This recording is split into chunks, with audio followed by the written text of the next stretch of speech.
10 years ago, building a bank took billions. Today, a startup can launch a debit card in just 90 days. How? Banking as a service. It's basically the AWS of banking. Instead of building financial infrastructure from scratch, you rent it. And this model is why Fintech has exploded. Cash App, Mercury, Ramp, Chime, most of them don't have bank charters. They are built on top of banking as service or BaaS. But this architecture has a dark side. In 2024, a single BaaS company's collapse froze $85 million in customer funds overnight. To understand how that happened, you need to understand how this stack actually works. Let's dive in.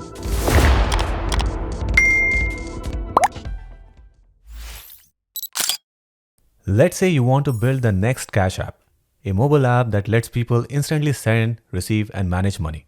And you have a great product idea. But what do you actually need to make it work? First, you need a bank charter. This is the license that lets you hold customer deposits, issue cards, and move money. In the US, getting a banking license is extremely hard. It usually takes at least 2 to 3 years. You need around $20 to $30 million in upfront capital. You need an experienced board, and even after all that, approval is not guaranteed. Many applications still get rejected. In India, everything is regulated by the RBI. To start a full-scale bank, you need roughly $60 to $120 million in capital. Payment banks have a lower requirement, but they are not allowed to lend money, which limits how much they can grow. The barrier is massive in both countries and many other countries. Second, you need relationships with payment networks. In the US, that's Visa and MasterCard, the rails that let your card work at any merchant. Getting direct membership requires meeting their capital requirements, passing security audits, and paying substantial fees. So most small players can't even qualify. Third, you need core banking infrastructure, a ledger system to track every account and transaction, real-time authorization to approve or decline purchases in milliseconds, settlement systems to actually move money at the end of each day. Building this from scratch, you're looking at years of engineering and tens of millions in development cost. Fourth, and this is the one that kills most startups, you need compliance. KYC to verify customer identities, AML monitoring to detect money laundering, sanction screening on every transaction, SAR filing when you find suspicious activity, regular audits and regulatory examinations. This isn't optional, because getting it wrong and you face massive fines, or worse, you lose your charter entirely. And this is why there are only about 4,500 banks in US, down from 14,000 banks in 1980s. The barrier to entry is enormous. But here's the insight that created BaaS. A bank charter lets you do many things: hold deposits, issue cards, process payments, make loans. And most fintechs only need 1 or 2 of these capabilities. So what if you could rent just the parts you need? Let me walk you through how banking as a service actually works. There are 4 layers. At the top, you have the fintechs, the apps you actually use. Cash App, Mercury, Ramp, Clutch Card. They own the customer relationship, the brand, the user experience. But most of them don't have bank charters. They connect to the layer below through REST APIs. This is the core of BaaS model. Companies like Marqeta, Galileo, Unit, Syncetra, these platforms provide the developer abstraction layer. They expose APIs for everything a fintech needs. Card issuing API, which creates virtual or physical cards on demand. Transaction processing, they authorize purchases in real time. Ledger management, such as tracking balances and transaction history. KYC, AML, which verifies identities and screen for fraud. And compliance engine to handle regulatory reporting. A fintech engineer can integrate these APIs in weeks. What used to require building a bank now requires a few API calls. But here's the thing, these middleware companies don't have bank charters either. They are technology companies, so they need the next layer. And this is where the actual banking license lives. Banks like Evolve Bank, Cross River, Sutton Bank, these are real chartered banks with relationships to Visa and MasterCard. They are the ones who are legally authorized in the US to hold deposits and issue cards. The relationship between middleware and sponsor banks is actually contractual. The middleware handles the technology, the sponsor bank provides the charter and takes on the regulatory responsibility. When you deposit money into a fintech app, the money actually sits at the sponsor bank in what's called an FPO account for benefit of. The bank holds pooled funds for the benefit of the fintech's customer. Finally, you have the payments network. How money actually moves. Visa and MasterCard for card transactions, ACH for bank transfers, FedWire for large wires, and RTP for real-time payments. The sponsor banks have direct connections to these networks. When you swipe your fintech debit card, the transaction flows up through the middleware to the sponsor bank and out through Visa to the merchant's bank. Now let's trace what happens when you buy a $5 coffee with your fintech debit card. You tap your card, the terminal sends an authorization request to Visa.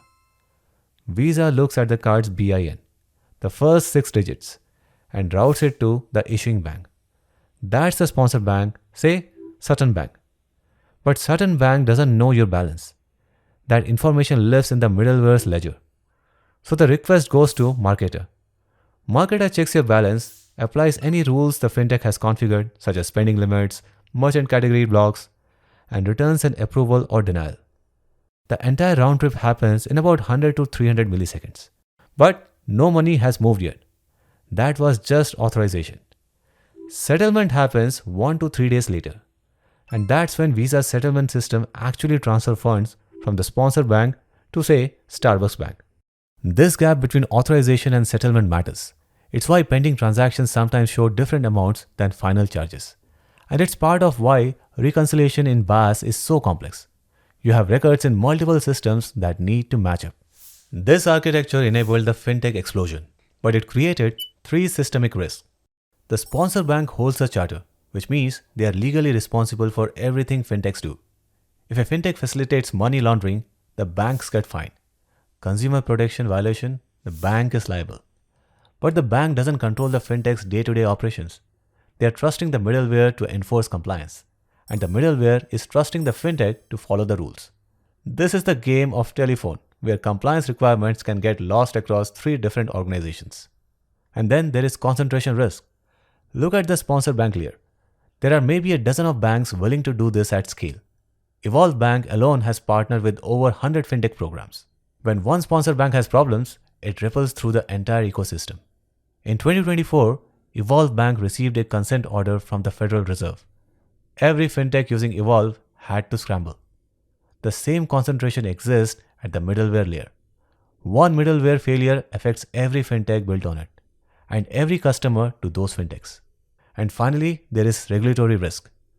Regulators are increasingly concerned about this model. They see banks taking on risk from dozens of partners without adequate oversight. 2024 and 2025 have seen a wave of enforcement actions. The OCC, FDIC, and Federal Reserve are all demanding stronger controls. And so, some banks have even paused onboarding new fintechs entirely. In May 2024, Synapse, a banking-as-service middleware provider, filed for bankruptcy. Over 100,000 people at fintechs like Yota, Copper, and Juno found their accounts frozen. Here is what made it catastrophic. Synapse ran the ledger. They tracked who owned what money. But the actual funds sat at Evolve Bank in pooled FPO accounts. Ledger in one place, money in another. So when Synapse collapsed, they stopped maintaining the ledger. Evolve Bank had a certain amount of money. Synapse's record said customers owned a different amount. The numbers did not match, and there was an $85 million discrepancy. Customers couldn't access their money because nobody could prove who owned what. A bankruptcy trustee spent months trying to reconcile the records. Some customers may never recover their full balances. The failure mode was architectural. The ledger and the funds were controlled by different entities with no guaranteed reconciliation. When trust broke down, customers paid the price. Now, everything I have described so far is the US model, built around card networks like Visa and MasterCard. India did something different. In 2016, the NPCI, National Payments Corporation of India, launched UPI. It's a real-time payment system that connects directly to bank accounts. No cards, no Visa or MasterCard in the middle. UPI processed over 14 billion transactions in a single month in late 2024. India is expected to account for 70% of global real-time payments by 2026. And here is what makes UPI architecturally interesting. It's an open infrastructure. So any fintech can become a third-party app provider, a TPAP. and built on top of UPI. PhonePe, Google Pay, Paytm, they're all TPAPs. They don't need their own payment rails. They plug into NPCI's infrastructure directly. And this changes the BaaS equation. Now, before we dive deeper, here is something that will make your engineering workflows as scalable as your systems.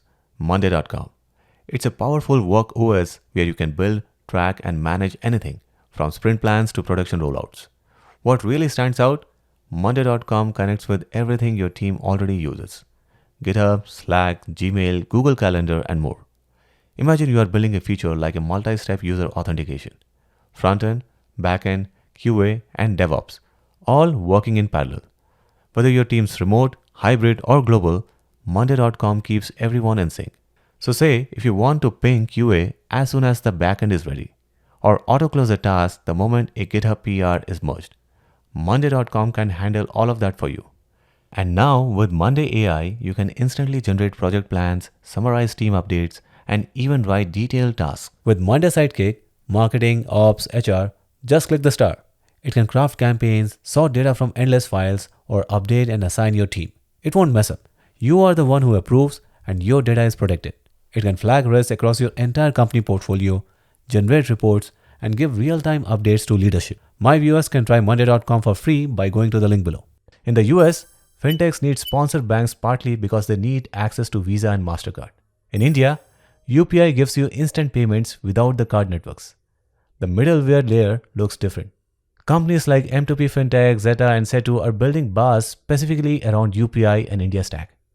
Traditional Indian banks like ICICI, Yes Bank, and Federal Bank have also opened up their APIs. Federal Bank alone partners with over 80 fintechs. It's the same pattern, rent instead of build, but with the public infrastructure at the core instead of private rails. The model isn't going away, it's evolving. Large fintechs are going straight to sponsor banks, cutting out middleware. More control, less concentration risk, but requires serious engineering investment. And then there are better ledger infrastructure. The industry learned that you can't separate funds and records without bulletproof reconciliation. New platforms are building with this lesson in mind. Banks must now track exactly which end customers hold which funds. The days of treating fintechs deposits as a black box are over. Some companies, Varo, SoFi, have become actual banks. Expensive and slow, but it eliminates sponsor bank dependency entirely. And finally, India's UPI model is being studied and replicated. Brazil has PIX, the US has FedNow. As public real-time payment infrastructure grows, the role of private card networks and the BaaS stack built around them will shift. Banking as a service turned a multi-year, multi-million-dollar process into a few API integrations. It democratized financial services, but that speed came with hidden dependencies. Layers of companies most users never knew existed. Understanding this architecture helps you see why fintech is both more accessible and more fragile than traditional banking. And we have covered a lot today, but payment rails, how Visa, ACH, UPI, and RTP actually work under the hood, that's a deep dive on its own. Let me know in the comments if you want that breakdown. And if you found this video useful, subscribe. We go deep on systems like this every week.